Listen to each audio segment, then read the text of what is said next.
And so let me take a moment now and ask if there's any thoughts or questions or, comments or, anybody wanting to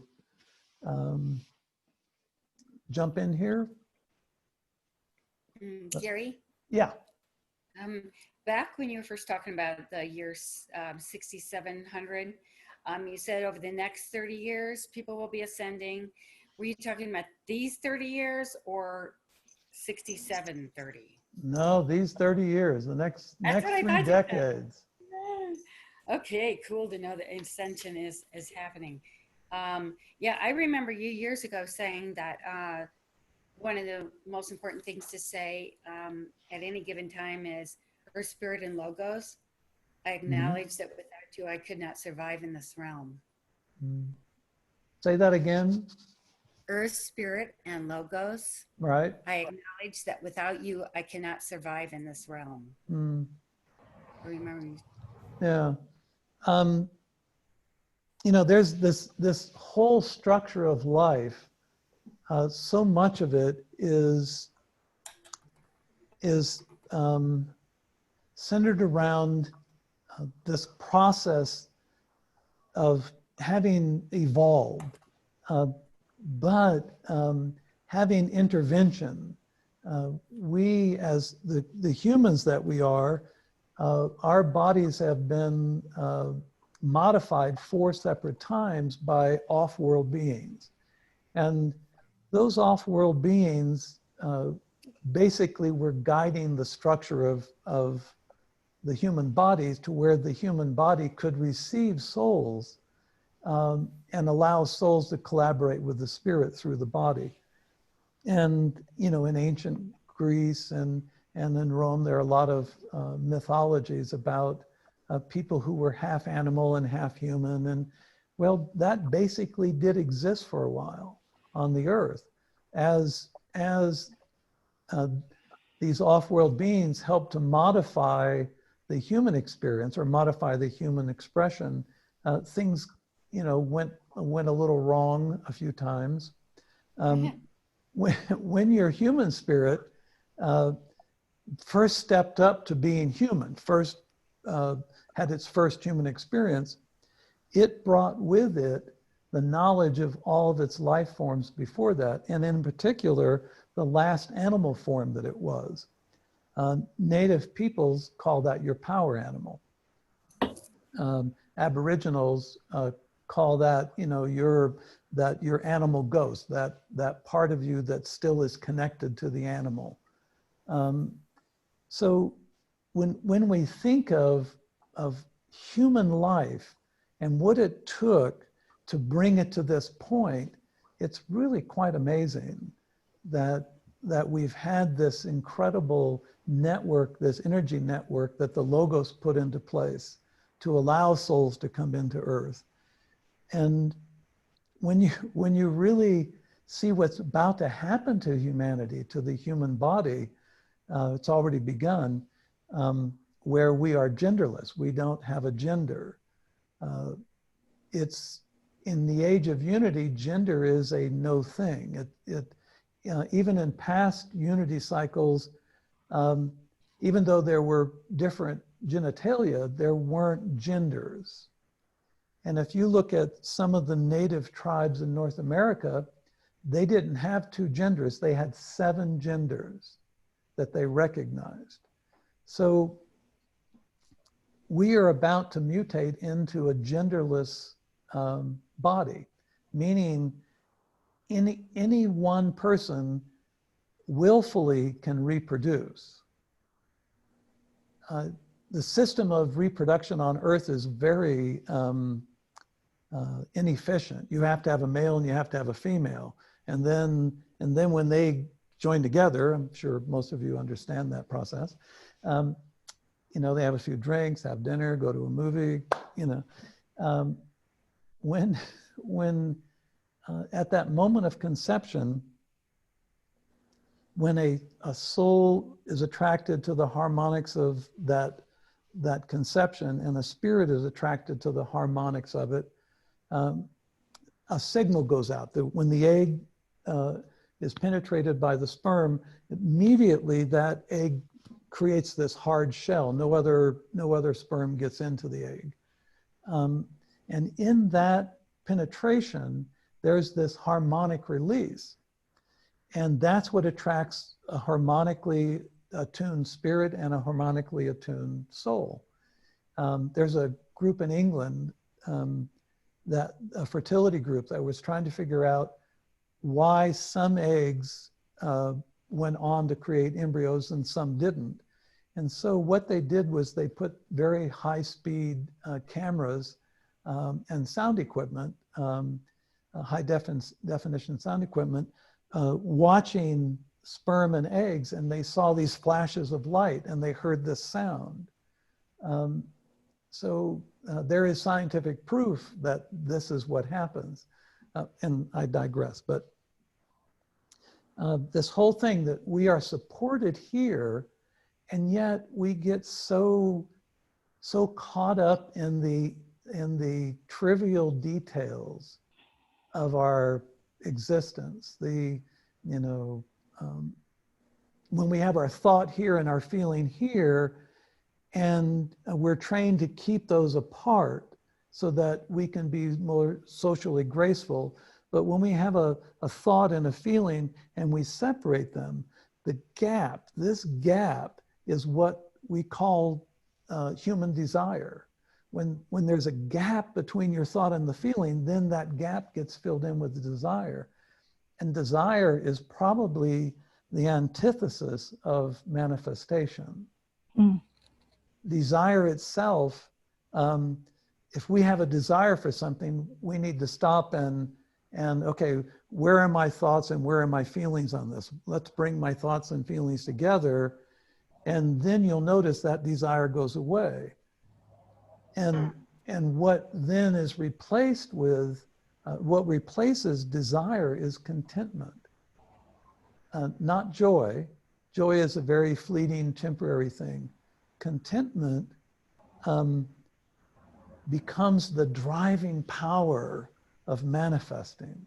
If you manifest through contentment, that includes all of the energy of gratitude.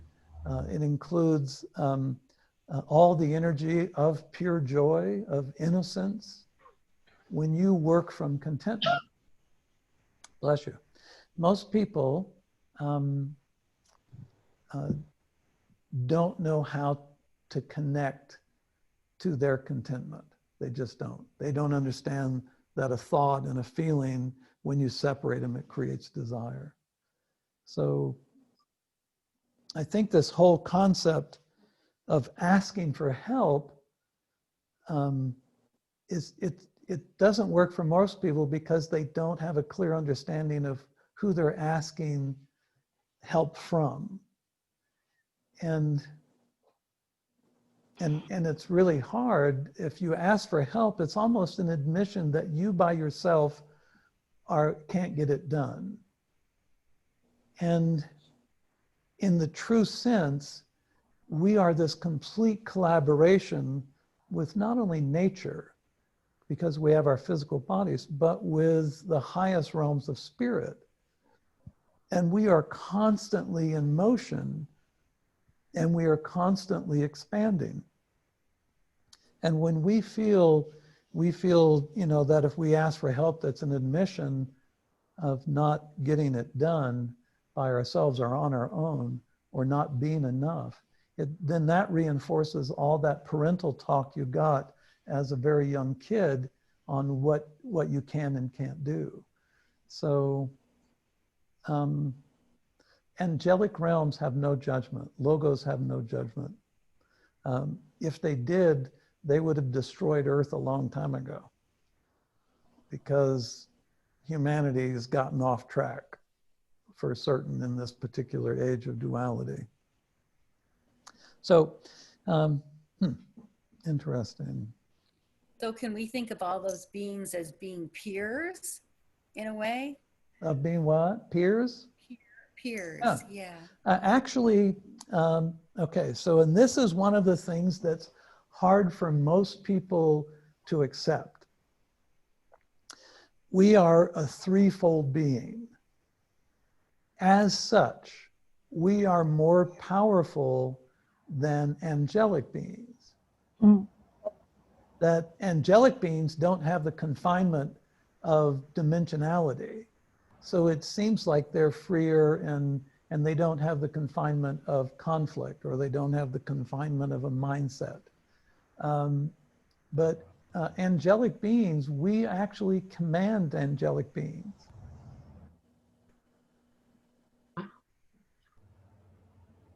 What do you think? Cool.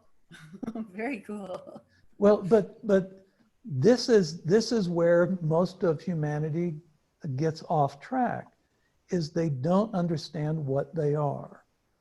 They don't understand their place within the scheme of life, and they fall back on that period of training they got where they were trained not to have confidence. So what you just shared explained something to me that I haven't realized I haven't had the understanding of what you just shared about the experience of working with you and your material and commanding the first time that I thought that, or you speak it, it's so altering. It goes so deep, kind of against what we would know. So the way you just explained that was like 10, 20 years later, I really get it now. It just, you probably have said it before, but, and it makes so much sense. And it makes so much sense how it would be so challenging to everything that we have an understanding of. We're so tuned to looking out there for something, or being lower than something. Mm-hmm. It feels so out of the natural order because of everything that keeps us separate from that thought, if that makes any sense. Yeah, it does. People ask me, I've been asked several times by different people why I decided to teach in Japan as opposed to the United States. And the reason is, in the United States, anyone who really understands the nature of spirituality, and I don't mean the New Age idea of spirituality, but if you really understand the true nature of it, it's really difficult to go through all of these Christian filters that are put into place. In Japan, Shintoism and spirituality are very closely linked. Buddhism kind of gets in the way of it because Buddhism becomes the study of a person as opposed to the relationship of one to nature. The Celtics, their trainings were all about nature. The early cultures after Atlasia, when we went from Atlasia to our current age of Urantia, Atlasia was in unity. And when 13,000 years ago, when we went into this duality, we had to learn language. We had to create things from previous cycles, like Lemurian duality. We had to bring back certain understandings, and we quickly devolved into these superstitious peoples. We devolved into trying to explain what had happened to ourselves, and it has totally disrupted and made very unnatural the human experience, religion particularly. And I do get criticized by by people for saying that, but that's okay too. Yeah. Yeah, so in the school in Japan, when we first started, I started with one phrase, and that was the phrase of the place within me expressing itself as you. And this is the foundation of manifesting in the unity cycle. Your physical body, your spirit, and your soul is your mind. Your mind has nothing to do with the machine we think of as our brain, the regulatory machine of the human body. Your mind is a threefold expression of instinct, strategy, and consciousness. And when you understand the place within me expressing itself as the world, you begin to see that everything is mind. There is nothing that isn't mind. And this is the hardest thing for most people to get, is that this cup is a product of my mind. That I'm able to experience this cup because this cup is within my mind. It is a part and an expression of my mind. And the things we gather around us and the people we draw to us are all our mind. It's all our mind. And to think that something external is happening to you is really a big problem. If you understand that everything is mind, then everything is within you. Then everything is you. The things you don't like that you witness, that's telling you something about your mind. Everything is mind, and because of that, we are connected to universal mind, which many people would say is the creator. So the place within me expressing itself as this great plate of food that I will then bring into a deeper state and energize myself with. If it, my Corona teeny at the end of the day is my mind. There isn't anything that isn't my mind. And if you can really get into that, you'll notice that there aren't any boundaries, that the things you used to think you couldn't be no longer exist. You can be anything you want to be. And I'll even extend that further. There are some people on the planet who live this to such an extent that they can actually shape shift. They can change the presence of their bodies.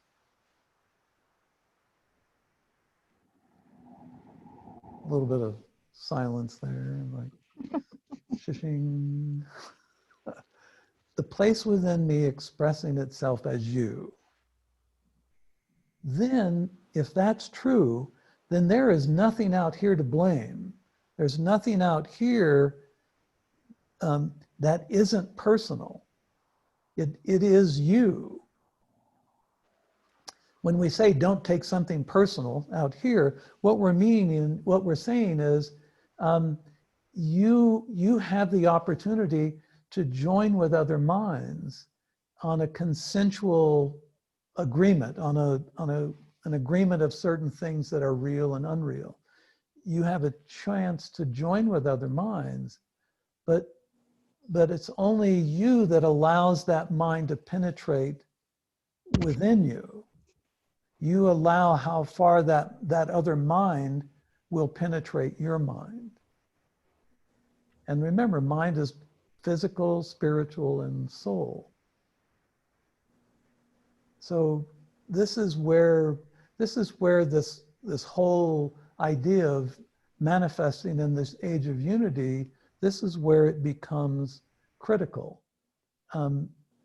If we understand that everything is mind, then we can speak, we can communicate without words. We can, our empathy, our ability to connect to others is at such a greater level that you know, you hear the story of Jesus on the laying down, and his back has been torn to pieces by a whip. So when they lay him down on the cross to nail him on it, the physical agony that would have brought would have been, I mean, you would have passed out. Most people would have not survived it. But as they were nailing him to the cross, he looked at those people doing that and he said, you know, I forgive you. You know not what you do. You're unaware of what you're doing. I allow this, I will take the energy of this and transform my body into pure light. I can use this moment to achieve my greatest expression. And in that, he said, energy is just energy. It's not good or bad, it's just energy. And I can take that energy that you offer me and I can use it to transform. So when you look at the people that we attribute greatness to, spiritual greatness to, you know, they were all in that state where everything out here was in here, was within them. When Jesus, and I'll use him because he's familiar to our culture, when he would go into the desert, he would confront all of those conflicts within him, and you know, the name for that was Satan. Satan, get ye behind me, kind of thing. When we think of our mind as being what we experience, everything that we experience, then there is nothing external to us. And that begins the process of being able to manifest what you want when you want it.